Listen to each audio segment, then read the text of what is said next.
Inamin ni Latvia coach Luka Banki na isang aral na nangyari sa kanila matapos talunin ng Gilas Pilipinas.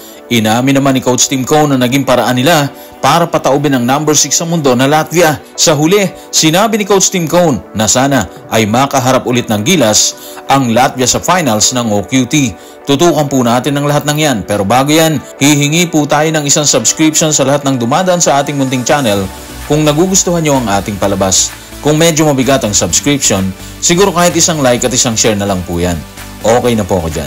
Maraming salamat. Literal na ginulat ng Gilas Pilipinas ang mundo ng basketball nang paluhurin nito ang powerhouse na Latvia sa Olympic Qualifying Tournament na ginanap sa Riga, Latvia. Nang matanong ng media, ito ang naging paliwanag ni Coach Luka Banki tungkol sa pagsibak ng Gilas sa kanyang koponan. Tutukan po natin si Coach Luka Banki sa report ng FIBA sa FIBA.basketball. Sa umpisa pa lamang, maganda nang pinakita ng Pilipinas. Napakatalino nila, nag-impose ng physicality at nakakita ng magandang solusyon sa opensa. Magandang aral yon para sa amin.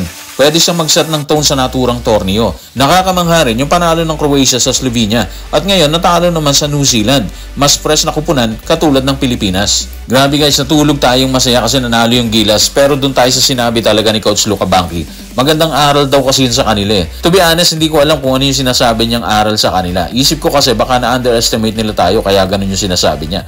Pero ayokong i-entertain yun sa isipan ko kasi kahit anong sabihin, sobrang malakas ang Latvia. Kahit paano, humabol sila sa dulo ng bakbakan eh. Ang ganda nung ginawa ng Gilas ha, inunahan nila Latvia. Sa simula pa lang, katulad nung sinabi ni Coach Luka Banki, maganda yung inilabas ng Gilas.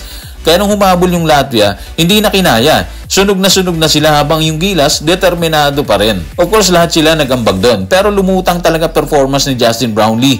Nagtala siya ng halos triple-double eh. 26 points, 9 rebounds, 9 assists. Si Kai Sotto, sobra din yung ginawa niya. Especially yung reverse dunk niya sa second quarter. Ang laking bagay nun. Moral booster po yan. Exclamation point yan para sa Latvia.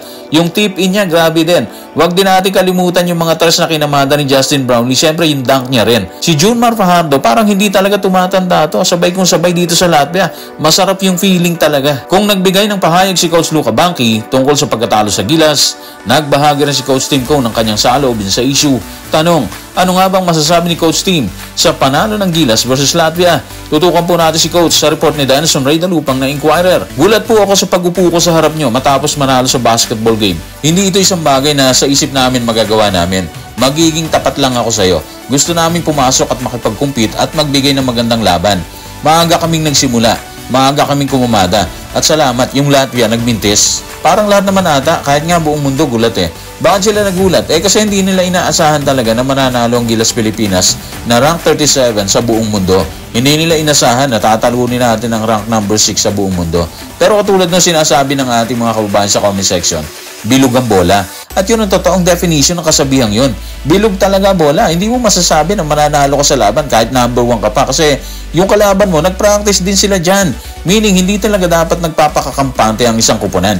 Pero in fairness kay Coach Tim at sa Gilas Pilipinas, nagpakita din ng galit si Coach Tim sa mga player niya habang dumadaan sa training. Lalo na yung laban sa Turkey at Poland.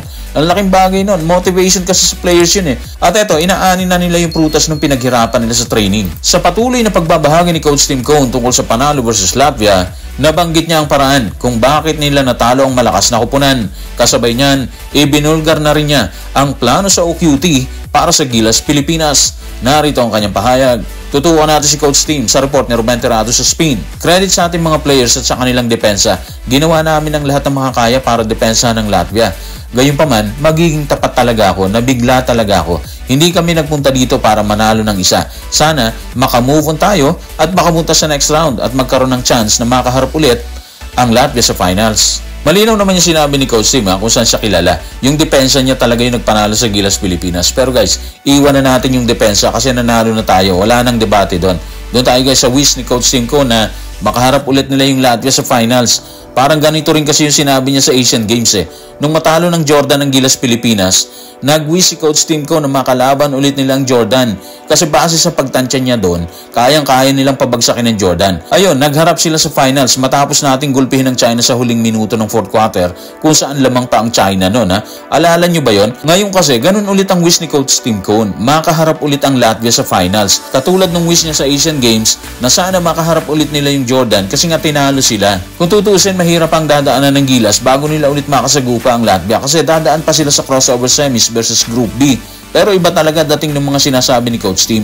Yung wish niya kasi dati natupad. Walang imposible sa wish ni Coach Tim Cone. Pero bago sila tuluyang tumulak sa finals, dadaan muna ang Gilas Pilipinas sa matinding pagsubok versus Georgia at sa crossover semis versus Group B. Tanong, ano ang senaryo ng Gilas sa kasalukuyan matapos talunin ng Latvia? Makakapasok ba sila sa semis sakaling talunin sila ng Georgia? Tutukan natin ang report ni Ruben Terrado sa Spin. Base sa senaryo, pasok pa rin ang Gilas Pilipinas sa semifinals kahit matalo ito ng 1 hanggang 18 puntos dahil sa magandang point difference niya kay Georgia. Pero kung matatalo ang Gilas Pilipinas ng 19 points o higit pa, aabante si Georgia sa semifinals. Sa pagpasok sa critical na laban sa Huwebes, ang Gilas Pilipinas ay may mas magandang point difference na positive 9 habang mas mabigat ang aakyatin ng Georgia na may negative 28. Okay guys, malinaw yung senaryo ngayon. Pwede pa tayong matalo sa Georgia, pasok pa rin tayo sa semifinals. Pero, kailangan hindi siya lalagpas ng 18 points. Kung lumagpas na siya ng 18, katulad halimbawa, umabot ng 19 points ang lamang ng Georgia, wala na tayo sa semis, out na tayo doon. Georgia na yung papasok doon. So, samahan natin ng dasal na sana hindi sila masilat ng Georgia sa puntos. Sana talunin na lang natin para walang problema, di ba? Anyway, sigurado naman tayo na pinag-aaralan ni Coach Tim at ng buong grupo yung tactic ang gagamitin nila dyan. Katulad kagabi, maganda yung ginawa ni Coach Tim, both offense and defense. Ganda nung sabay ni Junmar at Kai Soto, solid, sobra, pareho silang nagpakita ng magandang laro versus Latvia. So guys, walang BBTU, dasal lang kailangan ng Gilas sa atin. So ibigay po natin yon bago at habang nasa bakbakan. So guys, maraming salamat.